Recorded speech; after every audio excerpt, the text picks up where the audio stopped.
بسم اللہ الرحمن الرحیم۔ میرا نام ہے جمال ناصر اور میرے ساتھ موجود ہے استاد محمد علی ترکی، جو ترکی سے تشریف لائے ہیں اور مقالات کے نشر و اشاعت میں اپنی خدمات سر انجام دے رہے ہیں۔ آج ہم مقالات جو کہ استاد سعید نورسی رحمۃ اللہ علیہ کی یہ تفسیر ہے جو مختلف قرآنی آیات کے حوالے سے انہوں نے لکھی ہے، تو اس میں سے ہم رسالہ ثمرہ کی چھٹی بیس سے ابتدا کریں گے۔ قسطنطنیہ شہر میں میرے پاس ہائی اسکول کے طلباء کا ایک گروہ آیا۔ انہوں نے مجھ سے کہا کہ ہم آپ سے اپنے خالق پہچان کے بارے میں رہنمائی چاہتے ہیں، کیونکہ ہمارے اساتذہ خاص کر اس بارے میں ہماری کوئی رہنمائی نہیں کر پا رہے ہیں۔ تو میں نے ان سے کہا، یاد رکھو کہ کائنات سے متعلق جتنے بھی علوم ہیں ان میں سے ہر علم ہمیشہ اپنی خاص زبان کے ساتھ اللہ کے وجود کے بارے میں بحث کرتا ہے اور خالق کائنات کے بارے میں رہنمائی دیتا ہے، لہٰذا تم مدرسین کے بجائے خود سے ان علوم کو سنو۔ مثال کے طور پر، اگر ایک بہت بڑی فارمیسی میں دوائیوں کی بہت زیادہ بوتلیں اور مرتبان پڑے ہوں، ہر مرتبان اور بوتل میں انتہائی منظم آلات اور دقیق اور حساس وزنوں اور مقداروں میں حیات بخش معجونیں، شربت اور دیگر دوائیں پڑی ہوں، تو اس سے ہمیں پتہ چلتا ہے کہ ان مرکب دواؤں کے پیچھے ایک بہت بڑے ماہر اور دانا قسم کے دواساز اور انتہائی تجربہ کار کیمیاءدان کا ہاتھ کام کر رہا ہے۔ کرۂ ارض بھی اسی طرح ایک بہت بڑے دواخانے کی حیثیت رکھتا ہے۔ اس میں حیوانات و نباتات کی 4 لاکھ سے زیادہ انواع و اقسام کی بوتلیں پائی جاتی ہیں، اور ان میں سے ہر بوتل میں حیات بخش مرکب دوائی پائی جاتی ہے، جسے فن طب کے انتہائی گہرے اصولوں اور مقداروں کے مطابق تیار کیا گیا ہے۔ اندھی آنکھ کو بھی نظر آ جاتا ہے کہ اس کے پیچھے ایک بڑے پرحکمت اور صاحب جلالت دواساز کا ہاتھ کام کر رہا ہے، اور یہ بھی پتہ چلتا ہے کہ کرۂ ارض کا یہ دواخانہ، جو کہ انسانی دواخانے کی بنسبت کروڑوں درجے بڑا ہے، اس کا خالق بھی بڑا کامل، مکمل اور عظمت و جلال والا ہوگا۔ مسئلہ اصل ہر سائنس ہمارا خالق کے بارے میں پہچان کرا دیتی ہے اور اپنا لسان حال سے، زبان حال سے خالق کے ہمارا بتا دیتی ہے، لیکن وہ اس فن کے تفکر کے ساتھ دیکھنا اور پڑھنا چاہیے۔ مثلا ایک طب پڑھنا والا طالب علم یا دوا بنانا کے علم کے پڑھنا والا طالب علم، وہ دوا کی میزان سے، پیمانے سے اگر دیکھے گا، اللہ تعالیٰ کے لیے بہت بڑا دلیل ہے۔ کیا بتایا؟ مثال کے طور پر، یعنی ایک دوا خانہ، اس کے اندر مختلف دوا پائی جاتی ہے، اور ہر دوا کے اندر کیا ہوتی ہے؟ مختلف مواد ہوتی ہے، اور مختلف پیمانے پر، وزن پر، یعنی ایک مواد سے 2 قسم، 2 گرام، ایک مواد سے 5 گرام، ایک مواد سے زیادہ یا کم۔ اگر وہ دوا کے اندر مواد تھوڑا ایک زیادہ ہو جائے گا یا ایک تھوڑا کم ہو جائے گا، یا زہر کی تاثیر کرے گا یا کوئی تاثیر نہیں کرے گا۔ مثلا ایک دوا بنانا کے لیے دنیا میں کتنا لوگ کتنا کوشش کرتے ہیں، یعنی دوا بنانا اتنا آسان کام نہیں ہے۔ اسی طرح اگر انسان بولے گا کہ یہ فارمیسی کی دوا خود بخود پیدا ہو گیا، اس کا کوئی بھی انسان عقل مند، تھوڑا سا عقل رکھنے والا کوئی انسان اس کا یقین نہیں کر سکتا کہ وہ دوا خانہ کے اندر دوا خود بخود وجود میں آیا، پیدا ہو۔ اسی طرح ہمارا یہ زمین کرۂ ارض ایک دوا خانہ کے حکم میں ہے، اور اس کے اندر کروڑوں بوتل، یعنی ہر انسان ایک بوتل ہے، ہر درخت ایک بوتل ہے، ہر پھول ایک بوتل ہے، ہر جانور ایک بوتل ہے، اور ہر انسان کے اندر وہ چیز، مخلوقات کے اندر مختلف مواد پائی جاتی ہے۔ کاربن موجود ہے، آکسیجن موجود ہے، آزوت موجود ہے، سونا موجود ہے، چاندہ موجود ہے، کلور موجود ہے، یعنی بہت سارا چیز اللہ تعالیٰ بنا کی ہے۔ اگر اس میں اندر انسان کے اندر کی مواد تھوڑا ایک چیز زیادہ ہو جائے گا، یا کینسر یا ایک بیماری نکلتے ہیں، ایک تھوڑا کم ہو جائے گا، اس کے بھی مقابل میں ایک بیماری نکلتی ہے۔ اسی طرح ہر چیز انتظام کے ساتھ رکھا ہے، ایک پیمانہ کے مطابق۔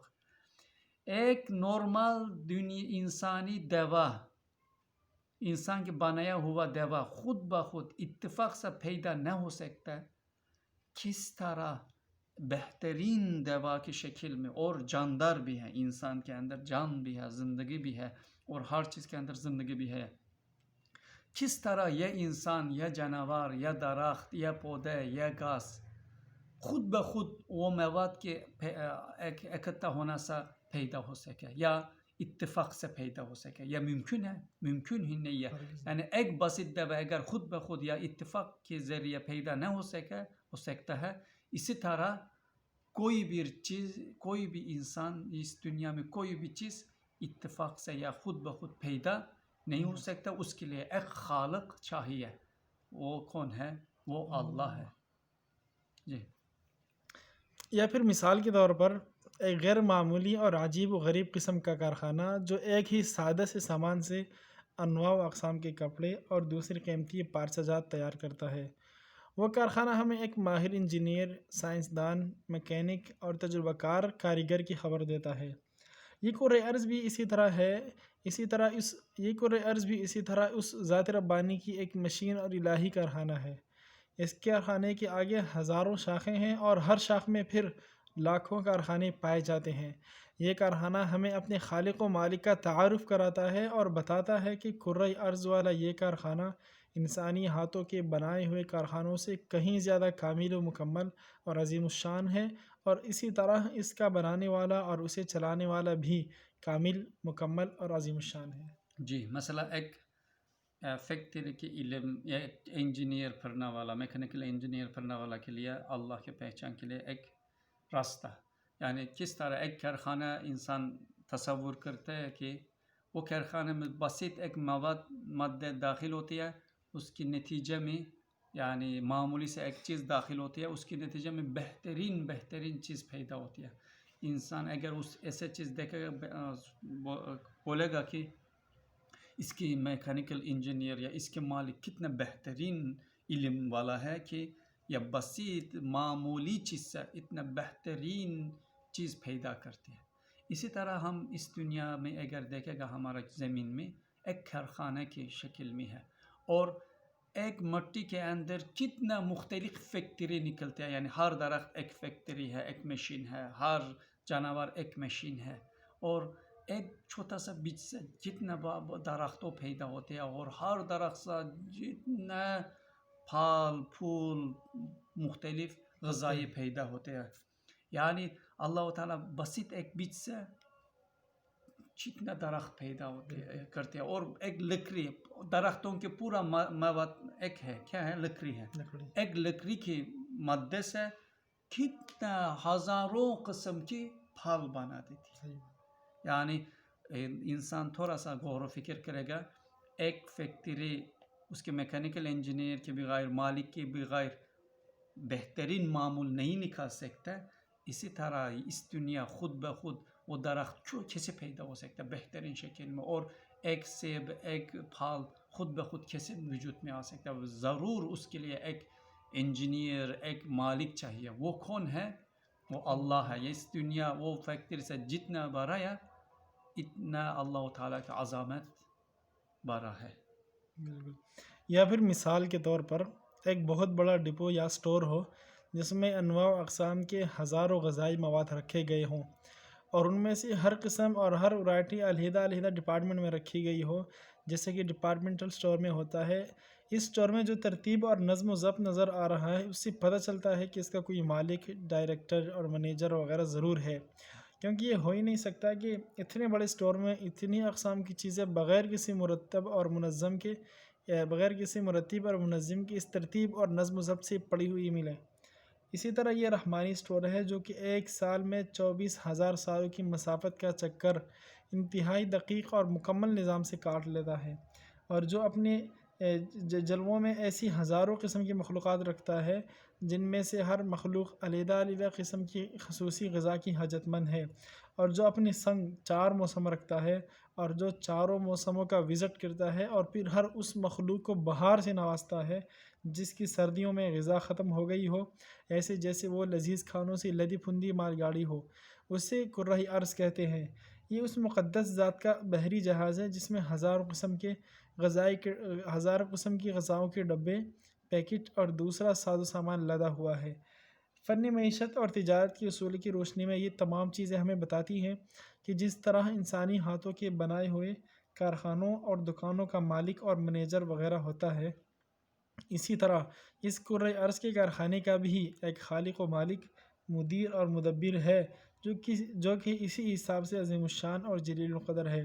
جس حساب سے کائنات کا یہ کارخانہ عام انسانی کارخانوں سے بڑا اور جلیل القدر ہے، اور یوں یہ تمام چیزیں ہمیں اس مالک الملک کی پہچان بھی کرواتی ہے اور اس کے بارے میں ہمارے دل میں محبت بھی پیدا کرتی ہیں۔ ہاں، مثلا انسان بہت بڑا ایک سطور سوچے گا کہ اس کے اندر مثلا کھانا کی غذائی الگ ڈپارٹمنٹ میں ہے، صفائی کی چیز الگ ڈپارٹمنٹ میں ہے، اور کھانا کی ہر قسم بھی الگ مثلا شہد الگ ڈپارٹمنٹ میں ہوتی ہے، مکرونی الگ ڈپارٹمنٹ میں ہوتی ہے، دال الگ ڈپارٹمنٹ میں ہوتی ہے، اور چاول الگ ڈپارٹمنٹ میں ہوتی ہے، دوسرا آئل الگ ڈپارٹمنٹ، ہر چیز کے لیے ایک ڈپارٹمنٹ ہوتی ہے۔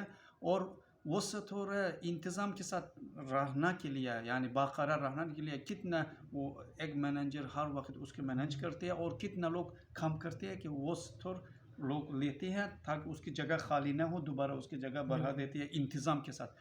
انسان اگر ایک شخص بولے گا کہ یہ سطور خود بخود بڑھا جاتی ہے، لوگ لیتی ہے، وہ خود بخود، کوئی بھی عقل مند انسان اس کا یقین نہیں کرے گا۔ وہ کہے گا کہ ضرور اس کے پیچھے ایک مینجمنٹ موجود ہے، وہ بھی بہت بہترین ایک مینجمنٹ ہے، اور وہ پورا سا پورا یہ مینج کرتے ہیں، انتظام دیتے ہیں، اور پورا لوگ اس کے لیے کام کرتے ہیں تاکہ یہ انتظام کے ساتھ رہے۔ اس دنیا کی وہاں سے لے کر ہم ہمارا زمین پر دیکھیں، ایک ستورہ کی ستورہ ہے، اور اس کے اندر کتنا قسم مخلوق ہے، 4 لاکھ صرف اقسام ہے۔ اللہ تعالیٰ انسان کے لیے الگ ڈپارٹمنٹ بنایا، اور انسان کے کھانا کے لیے ہر مختلف ڈپارٹمنٹ ہے۔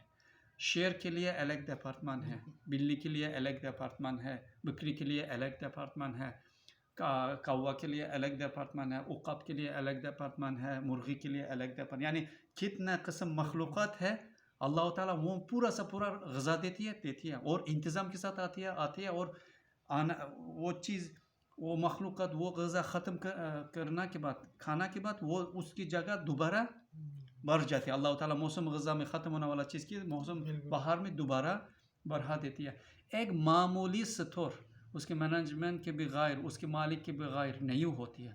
اتنا بڑا کائنات، اس کے اندر اتنا مخلوقات، چونٹیوں کے رزق بھی ہے، اور جراثیم کی بھی رزق ہے، اس کے لیے بھی ڈپارٹمنٹ ہے۔ ہم وہ بھی اس نہیں سوچتے، اتنا ایسے مخلوقات ہم دیکھتے ہی نہیں، لیکن اللہ تعالیٰ اس کے دیکھتے ہیں، اس کی کیا ضرورت ہے، اس کے پورا سا ڈپارٹمنٹ میں اس کی چیز تیار کرتے ہیں، وہ جا کر اپنا چیز لیتی ہے۔ ایک معمولی سے طرح خود بخود پیدا نہیں ہو سکتا، یا اتفاق سے ایسے انتظام کے ساتھ نہیں رہ سکتا۔ کس طرح یہ زمین، یہ دنیا انتظام کے ساتھ ہر چیز آتی ہے، ہر مخلوق اپنا مطابق غذا انتظام کے ساتھ لیتے ہیں، اور کوئی بھی چیز محروم نہیں ہو جاتی ہے، کیسے خود بخود ہو جائے گا؟ ضرور اس زمین کے، اس دنیا کے ایک مالک ہے، ایک مینجمنٹ ہے، وہ بہترین ہے، یعنی اس دنیا وہ ستورہ سے کتنا بڑا ہے۔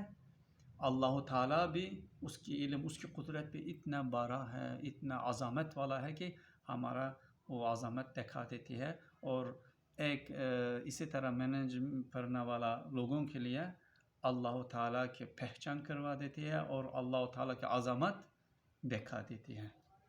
ناظرین، خالق کی پہچان کے حوالے سے دیگر بھی بہت ساری مثالیں ہیں، لیکن یہ مثالیں انشاءاللہ تعالیٰ پھر اگلی ویڈیوز میں بنائیں گے اور بتائیں گے آپ کو۔ اور آپ کے بھی اگر کوئی سوال ہو کسی بھی حوالے سے، قیامت کے حوالے سے، حشر کے حوالے سے، یا خالق کے حوالے سے، رسالت کے حوالے سے، تو آپ اپنا سوال کمنٹ کریں، انشاءاللہ تعالیٰ اس کا جواب اگلی ویڈیو میں دیا جائے گا۔ اللہ حافظ۔